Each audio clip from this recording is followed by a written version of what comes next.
Bueno, sean todos bienvenidos a la presente exposición desarrollada por estudiantes del cuarto ciclo de la Escuela Académico Profesional de Sociología de la Universidad Nacional José Faustino Sánchez Carrión de Huacho.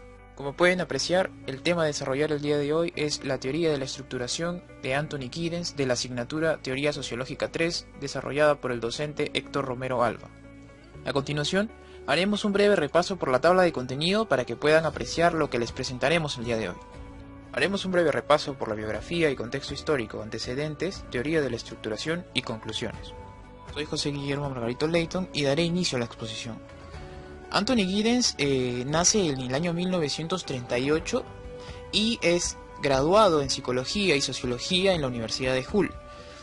Luego se convierte en profesor de Sociología en la Universidad de Cambridge. Desde el año 1997 es director de la London School of Economics y a partir del 2004 obtiene el título de barón por las diversas contribuciones que tuvo con las teorías y los conceptos que logró desarrollar.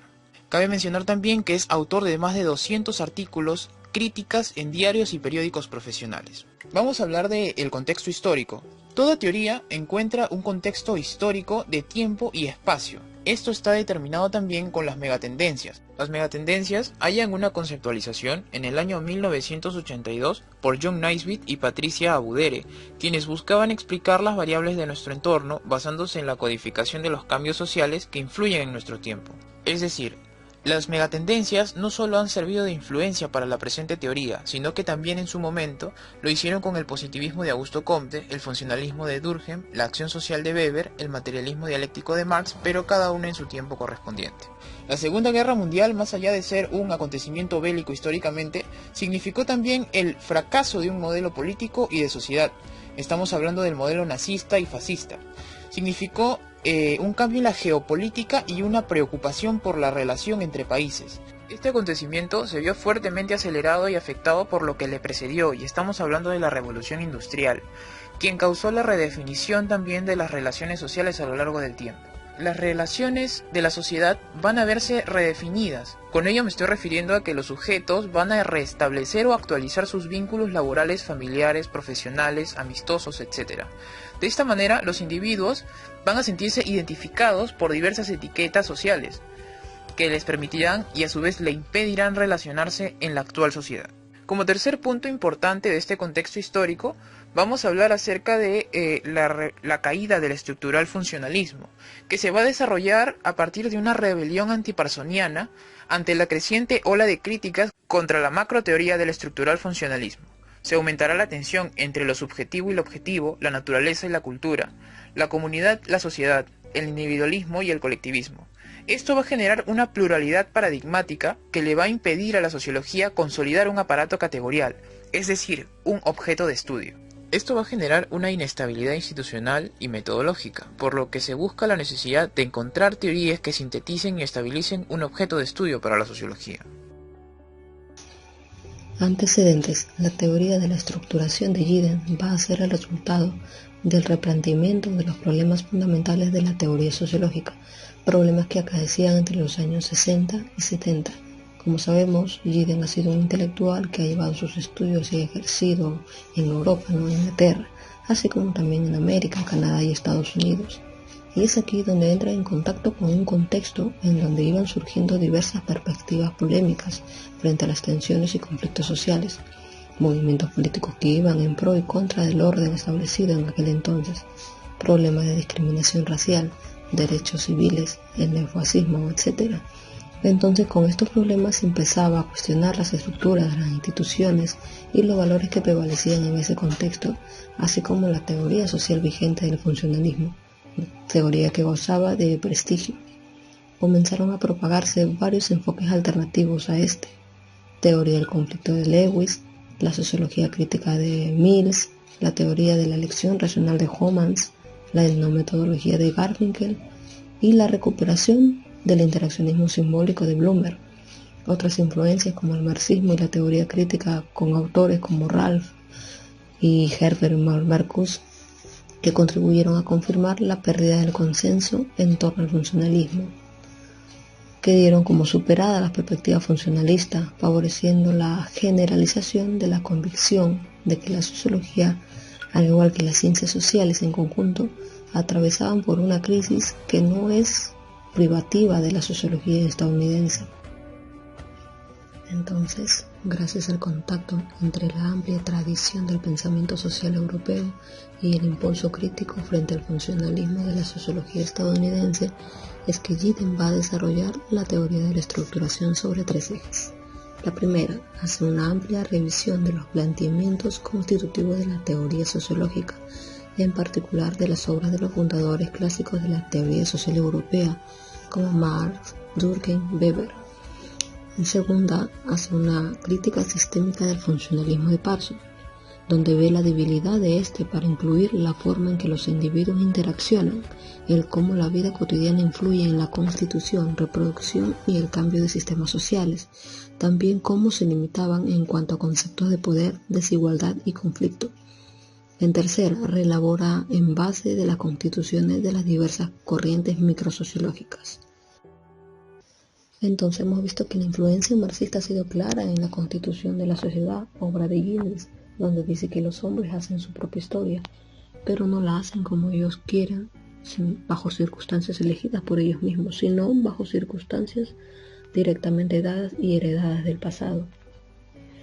Giddens examina teorías que parten bien del actor individuo, como por ejemplo el interaccionismo simbólico, o de la sociedad y estructura, como el funcionalismo estructural. Es necesario destacar que Giddens ha desarrollado las implicaciones de su teoría a la luz de la interpretación de los resultados empíricos de estudios sociológicos, etnometodológicos, psicoanalíticos, de la crítica literaria sobre cuestiones urbanas, de geografía y historia, entre otros, en un esfuerzo que ha complementado su revisión crítica de la teoría social. De acuerdo con Giddens, la teoría de la estructuración hace un replanteamiento de la teoría sociológica, convirtiéndola más adelante en una teoría social. Teoría de la estructuración. La teoría de la estructuración es el intento que hace Anthony Giddens por superar el dualismo que siempre existía dentro de la sociología. Nos referimos al concepto de objetivismo y subjetivismo que siempre se ponía en primer lugar dentro de la perspectiva sociológica, ¿no? Asume una perspectiva también Giddens interpretativa, la cual habla sobre la hermenéutica, ¿no? Que como sabemos es el estudio del conocimiento, el estudio de la comprensión de lo social, el conocimiento dentro del estudio de la comprensión de lo social. Anthony Giddens cita a Marx, ¿no? en el texto que aparece en su pantalla, haciendo la noción de praxis, ¿no? Donde nos dice que el hombre produce, ¿no? y transforma el mundo de lo social. El hombre va a producir y va a transformarlo. La teoría de Anthony Giddens, ¿no? está formada en el análisis o bajo el análisis y la perspectiva de que los hombres, a lo cual él llama agentes, van a transformar, van a producir y reproducir la sociedad en la que habitan.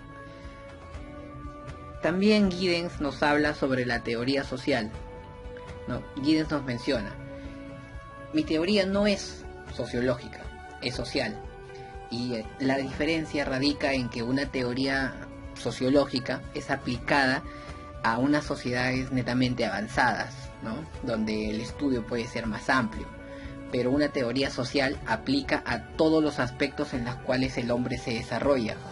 Llamémoslo antropología, llamémonos filosofía, obviamente también está dentro de esto la sociología. Para pasar con la siguiente diapositiva, ¿no? Vemos lo que es el agente y la agencia. Anthony Giddens nos dice que deja de lado el término de actor social, ya que dentro de la estructura, ¿no? el actor simplemente se desenvuelve dentro de un papel, digamos, dramaturgo, en el cual el actor hace lo que ya está establecido. El actor no es libre, el actor no puede hacer lo que él quiere, ¿no? No modifica la estructura, simplemente es un complemento de la estructura. Y Anthony Giddens lo cambia por la palabra agente. El agente es más libre. Con esto Giddens intenta darle un grado más de superioridad a la gente, ¿no? Al individuo, para que pueda, propiamente dicho, cambiar su estructura. También Giddens nos menciona que el agente realiza la agencia, ¿no? Entendiendo la agencia como la forma de ejecutar, de obrar y de transformar su propia estructura. Para realizar agencia, ¿no? El agente, ¿no? necesita la capacidad consciente o no, porque el agente también realiza actividades inconscientes para transformar su estructura. Al mismo tiempo, el agente moviliza recursos de poder para realizar sus acciones. En la siguiente diapositiva vamos a encontrar lo que es la estructura y la acción. La dualidad que existe entre estructura y acción, ¿no? Como se puede apreciar en este pequeño gráfico, ¿no?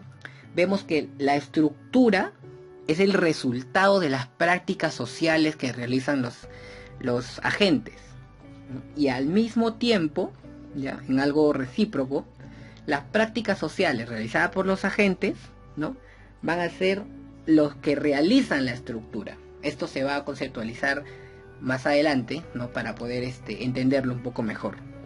Ahora dice, la acción puede producir consecuencias no deseadas y la estructura puede ser alterada por los agentes. Obviamente esto se va a ampliar en un gráfico que va a ser más entendido más adelante para poder explicar mejor lo que es el concepto de la teoría de estructuración. Para que exista estructura, necesariamente necesitamos dos factores, que son las reglas y los recursos. Las reglas son las que habilitan a los agentes a continuar dentro de sus situaciones sociales. Y los recursos, ¿no?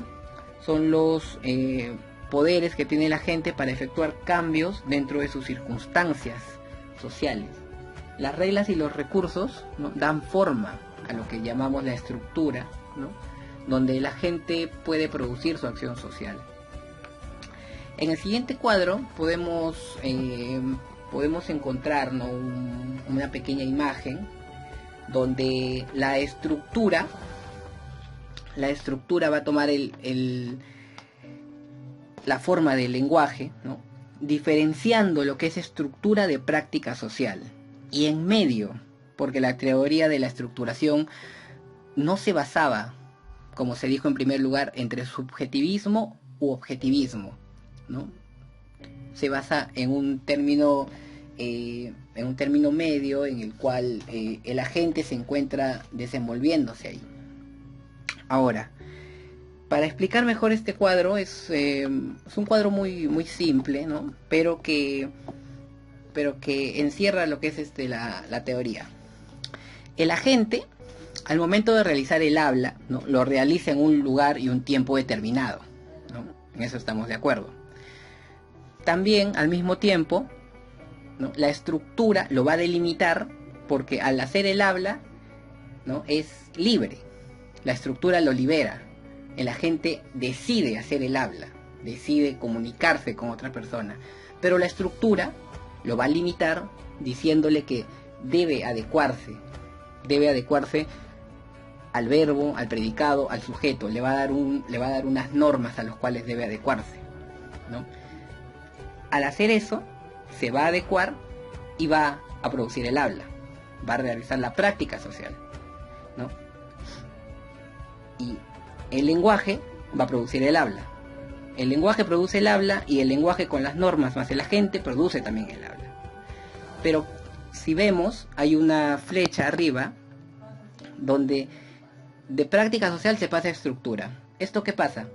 El agente produce también al mismo tiempo cambios dentro de la estructura, y esto se explica muy fácilmente citando nuevamente el ejemplo del habla, en que el agente crea una nueva forma de hablar, llamándolo digamos un término coloquial, ¿no? Peruanismos, digamos.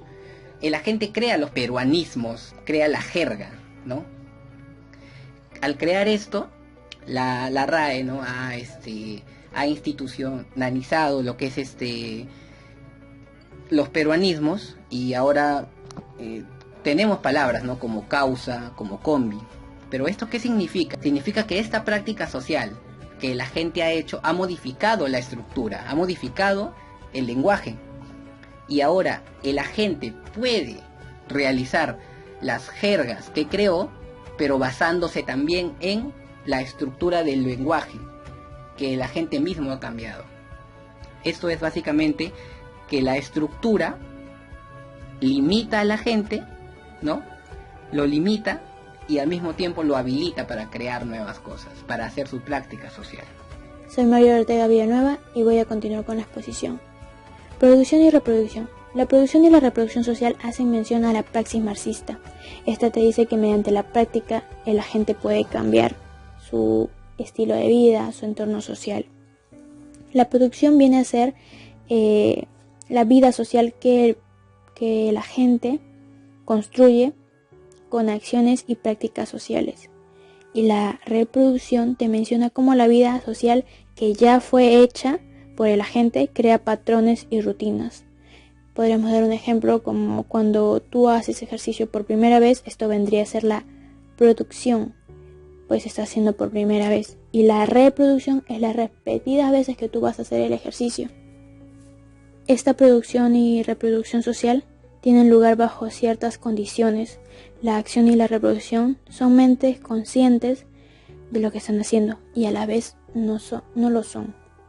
Como así, por ejemplo, cuando tú en la mañana te levantas y buscas tus sandalias, tus pantuflas, tú no estás completamente consciente de lo que estás haciendo, pero al haber tú ya creado una rutina repetitiva de tantas veces que lo has hecho, tu mente ya de frente sabe qué hacer, o dónde buscar, dónde poner, dónde están tus zapatos o sandalias, lo que te vayas a poner.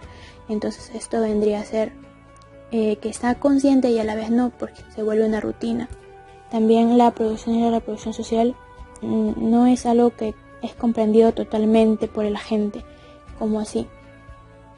Cuando tú, en el lenguaje, por ejemplo, cuando tú conversas con alguien, tú no aplicas todas las reglas de la RAE o producidas por la RAE, tú no la aplicas. Utilizas jergas, utilizas peruanismos aquí en el Perú, ¿no? Por así decirlo. Aquí se entiende, pero en otros países no se entenderían o no sabrían qué decir. Entonces la gente no es para él completamente entendible toda la acción y la reproducción social. Luego pasemos con los niveles de conciencia. Hay 3 niveles de conciencia, que vendría a ser conciencia motivacional, conciencia discursiva y conciencia práctica. La conciencia motivacional corresponde a las emociones o deseos profundos del agente, que hace mención o es como la gente viene a desear o motivarse de alguna manera para hacer la acción social que va a realizar. Como es que este agente va dando o haciendo, o por qué va haciendo, por qué lo motiva, qué es lo que lo motiva.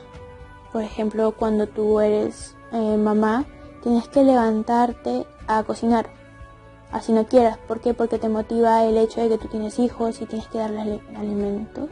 Entonces esto viene a ser la conciencia motivacional. Luego la conciencia discursiva corresponde a la habilidad de expresarte, decir o discutir qué es lo que a ti te motivó a hacer la acción social. Por ejemplo, seguimos con el mismo ejemplo anterior, que te motivó a cocinar, pero ya no solamente que te motivó, sino decirle a alguien qué te motivó, decirle a la sociedad por qué te motiva a hacer lo que estás haciendo. No solamente quedar en ti o solamente tu motivación queda en ti, sino dialogar, discutir, conversar sobre lo que a ti te motivó a hacer la acción social que estás haciendo. Luego está la conciencia práctica. La conciencia práctica es las habilidades y los conocimientos que la gente posee y que emplea en su comportamiento al proceder o al hacer las diversas situaciones sociales, de la manera en la que él se comporta, el agente dentro de la sociedad, como ya viene a realizarse todo lo que a ti te motivó, todo lo que tú dijiste que te motivaba, ya lo pones en práctica y va a afectar a una sociedad. Entonces esto es la conciencia práctica, porque ya tú pones en práctica tu acción social. Luego venimos con la hermenéutica y la doble hermenéutica. La hermenéutica es cómo tú interpretas el conocimiento, el tipo de interpretación que tú le puedes dar a alguna realidad o acción dentro de una sociedad, que también es la interpretación de una simple acción social, como diferentes agentes pueden interpretar, como se ve en la imagen. Hay dos jóvenes, como pueden interpretar, uno puede interpretarlo diciendo, son pareja, son amigos, o se acaban de encontrar. Diferentes agentes interpretan de diferentes maneras una acción social. Por ejemplo, la hermenéutica jurídica, las leyes, como cada abogado o cada persona, individuo que tiene un cierto conocimiento sobre ello, trata de interpretar a su beneficio las leyes. Luego la hermenéutica eclesiástica. Esto es como es interpretado, por así decirlo, la Biblia, la religión. Pues hay diferentes entidades, diferentes grupos, diferentes religiones, pero es interpretado a su manera, ¿no? Su creencia, su pasión por un ente mayor es interpretada de diferente manera por diferentes grupos sociales. La hermenéutica social es como cada individuo, cada agente interpreta una acción social que afecta a su realidad social. Entonces, este es el ejemplo de, tú ves a un gatito, uno lo puede ver como una mascota que le va a dar cariño, y otro lo puede ver como es un animal que va a cazar los ratones. O a un perro, unos lo ven como unas mascotas, otros lo ven como animales de pelea, otros lo ven como alimento en diferentes sociedades. Luego hablamos de la doble hermenéutica. Anthony Giddens hablaba sobre una doble hermenéutica. Él entendía el sentido común como un elemento importante para el análisis sociológico a la hora de entender el comportamiento práctico que guía a los agentes en la vida cotidiana. Giddens denominaba como la doble hermenéutica busca entender por qué los actores o los agentes creen que hacen lo que hacen. Este vendría a ser el punto de partida del investigador con su objeto de estudio, de cómo cuando construyen una vida cotidiana lo hacen con una intención, y lo que esta intencionalidad genera es lo que él busca revelar, la conciencia práctica y la discursiva de los agentes, por así decirlo. En conclusión, el trabajo de Giddens se forma como una teoría integradora de las teorías macro y microsociológicas. Tanto estructura y acción son indispensables y se complementan la una a la otra. Además, el agente social como ser autónomo capaz de modificar su realidad social, y cada hecho social, como lo son las prácticas sociales, va a ocurrir en un espacio y tiempo determinado. Por lo tanto, esta teoría es un emprendimiento teórico complejo. Se constituye con sus objetivos: el equilibrio de las teorías clásicas, crítica al pensamiento marxista y la elaboración de una teoría social que reconstituya la relación entre individuo y sociedad.